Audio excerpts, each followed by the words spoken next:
आज की ये कहानी मुझे मेरे एक सब्सक्राइबर ने भेजी है, जो उनके बड़े भाई के साथ में घटी थी। उनका नाम अजीत गायकवाड़ है, जो औरंगाबाद में रहते हैं। तो आगे की कहानी मैं आपको उनके हिसाब से सुनाऊंगा।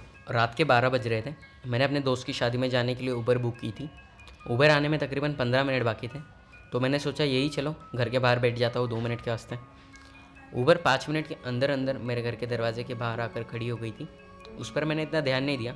मुझे लगा कि रात होने की वजह से गाड़ी जल्दी आ गई, मुझे लेट हो रहा था। मैंने इस पर ज़्यादा ध्यान ना देते हुए जाकर मैं सीधा उबर के अंदर बैठ गया और ड्राइवर ने मुझसे अपनी लोकेशन कंफर्म की और लोकेशन कंफर्म करने के साथ ही गाड़ी स्टार्ट की और हम आगे बढ़ते गए। रास्ता लंबा होने की वजह से मैं उबर ड्राइवर से बात करने की कोशिश कर रहा था, लेकिन मानो जैसे वो मुझे सुन ही नहीं पा रहा हो। उबर ड्राइवर चुपचाप गाड़ी चलाए जा रहा था। मैंने उस पर बातें करना छोड़ दिया, मैंने उस पर ज़्यादा ध्यान नहीं दिया। उसके बाद मैंने अपनी जेब से मेरा फ़ोन निकाला और मैं फ़ोन इस्तेमाल करने लग गया। फ़ोन इस्तेमाल करते करते मुझे 5 मिनट ही हुए थे कि तभी मुझे एक फ़ोन कॉल आई। मैंने फ़ोन उठाया और जैसे ही हेलो बोला, उधर से आवाज़ आई, हेलो सर, मैं आपके घर के बाहर आकर खड़ा हूँ। मैंने पूछा कौन बात कर रहा है? उसने कहा सर, मैं आपका उबर ड्राइवर बात कर रहा हूँ। ये सुनते के साथ ही मेरी आंखें फटी की फटी रह गई। मैंने सोचा अगर उबर ड्राइवर अब मेरे घर के बाहर आकर खड़ा है तो यह आदमी कौन है जिसके साथ मैं पिछले 10 मिनटों से बैठा हुआ हूँ। मैंने फ़ोन कट कर दिया और मैं उस ड्राइवर को देखता रहा। मुझे नहीं पता था कि आगे मेरे साथ क्या होगा और वो ड्राइवर मेरे साथ क्या करने वाला है।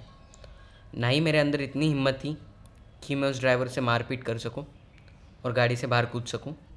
गाड़ी के सारे दरवाजे अनलॉक थे। मैंने सोचा कि मैं गाड़ी से कूद जाऊं, लेकिन गाड़ी की रफ्तार ज़्यादा होने की वजह से मैंने गाड़ी के बाहर उड़ी नहीं मारी और मुझे ऐसा करना खतरों से खाली नहीं था। मैं चुपचाप बैठा रहा, उस ड्राइवर को देखता जा रहा था। मेरी दिल की धड़कनें बढ़ती जा रही थी कि आगे क्या होगा मेरे साथ। लेकिन अजीबोगरीब बात ये थी कि उस ड्राइवर ने बिना कुछ किए मुझे अपने लोकेशन पे पहुंचा दिया। मैं इतना डरा हुआ था कि मैं गाड़ी से जल्दी उड़ी मारकर बाहर उतरा और अंदर भागा भागा हॉल के अंदर चला गया। हॉल के अंदर से मैंने उस गाड़ी को देखा। गाड़ी बहुत दूर निकल चुकी थी। उस गाड़ी का नंबर आज भी मुझे याद है और उस ड्राइवर ने मुझसे पैसे भी नहीं मांगे थे। मुझे लगा कि शायद उबर वालों की कोई गलती होगी। वो ड्राइवर किसी और की जगह उसने मुझे पिक कर लिया। मैंने अपने जेब से फ़ोन निकालकर उबर ऐप में उसकी कंप्लेंट की। मैंने पूरी की पूरी बात उबर में मैसेज करके उनको बता दी। उबर ऐप में कोई कॉल का ऑप्शन नहीं होता, आपको उनसे मैसेज करके ही बात करनी पड़ती है।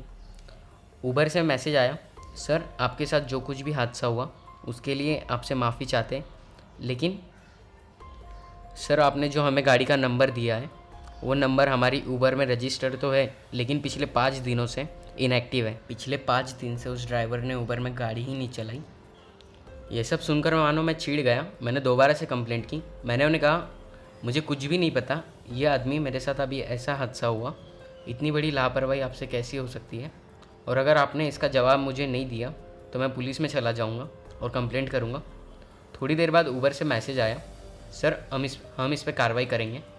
अगले दिन उबर से मुझे फ़ोन कॉल आया, सर हमने ड्राइवर से कांटेक्ट करने की कोशिश की पर उसके फ़ोन नंबर पर फ़ोन लगा तो सही, लेकिन फ़ोन उसने नहीं उठाया, उसकी औरत ने उठाया। और उसके पत्नी ने कहा कि उसके पति उबर ड्राइवर तो थे, लेकिन आज से करीबन 5 दिन पहले ही उनकी मौत हो गई, एक कार एक्सीडेंट में मौत हो गई।